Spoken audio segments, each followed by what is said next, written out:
This is Heather. Hi, Leslie. I have this video message for you. Please enjoy it. I get the impression that there are many players in the creative agency world. There are firms who create promotions and packaging, firms who focus on brands and strategy, firms that collect data, firms that interpret data, firms that participate in the product design, firms that build good consumer relationships, and firms that mop up the mucky consumer relationships, and firms that will do all of this for you and take to the streets. Then there's this tendency that because ad people work at the front lines of product and service to consumer, to be labeled as bad guys. Honestly, there are whole systems in place, and these products and services are going to exist. Ad firms do hold many keys to the collective consciousness because they work at the level of perception. With that power comes responsibility.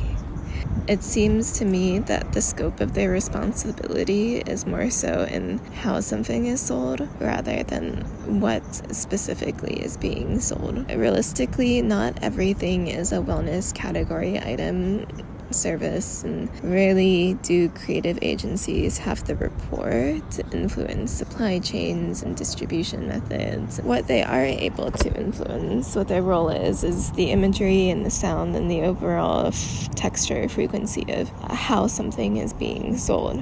What's been done before isn't necessarily reflecting cultural truth and ethos moving forward. The standard 2.5 kids in the house model is not in alignment with the divorce rate in America. There comes a point where people realize that they are searching for a transcendent something. The promotional materials will have to reflect real human relationship, what real anxiety relief feels like, what the experience of bliss in this body actually is.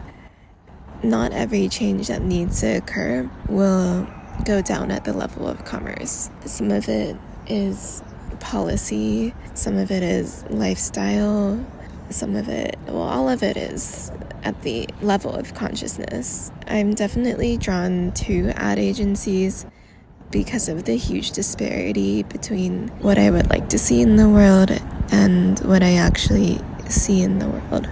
I also have this incredible gratitude for popular media.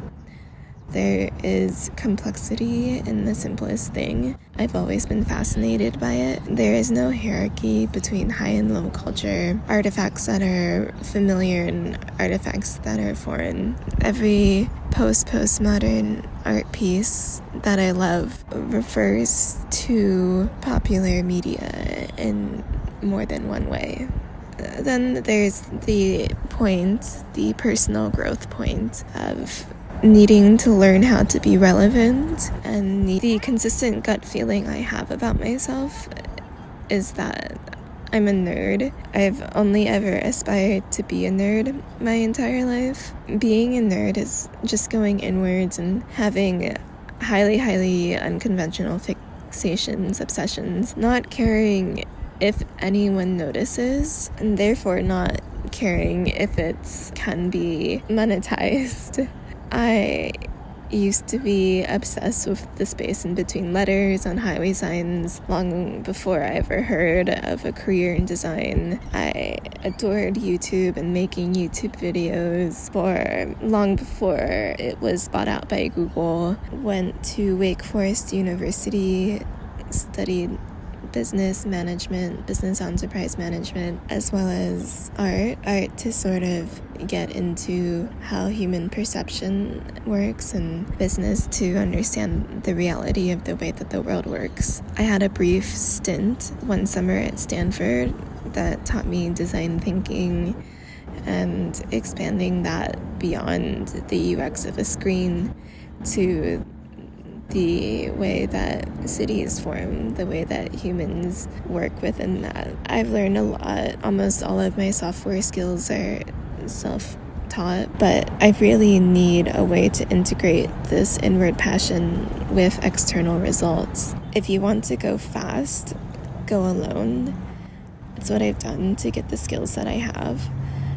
If you want to go far, go together. The nerd inside of me would love to belong. Jay Gruder Dave.